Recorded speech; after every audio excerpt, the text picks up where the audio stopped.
97-ամյա պապիկը ծանր վիճակով տեղափոխվեց հիվանդանոց: Նրան միացրեցին շնչառական ապարատ, և երբ մեկ օր հետո նա բացեց աչքերը, բժիշկները ասացին, որ նա պետք է վճարի մեկ օրվա համար 25,000 դրամ: Նա սկսեց արտասվել: Բժիշկները շփոթվեցին, չհասկացան ինչ է կատարվում և խնդրեցին պապիկին, որ հարկավոր չէ լացել, իրենք մի բան կմտածեն: Ծեր պապիկը նայեց նրանց և ասաց, որ լաց է լինում ոչ թե նրա համար, որ մեկ օրվա համար պետք է վճարի այդքան գումար, այլ նա ասաց, որ արդեն 97 տարի է անվճար շնչում է տիրոջ տված օդը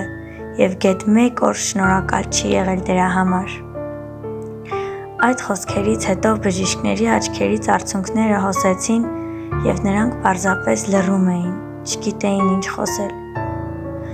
Որքան հաճախ մենք չենք գնահատում ամենօրյա պարզ բաները, ինչպես մաքուր օդը, մեր առողջությունը, կամ պարզապես այն փաստը, որ արթնանում ենք: Այդ պապիկի խոսքերը մի ամբողջ կյանք, 97 տարի ապրած մարդու խոհեմությունն էին: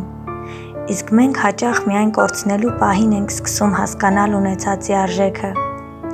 Շնորհակալ լինելը ոչ միայն սրտի գեղեցիկ վիճակ է, այլ նաև մի ուղի՝ ավելի խաղաղ, ուրախ և բովանդակալից ապրելու համար: Լինենք շնորհակալ այսօր, հենց այս պահին: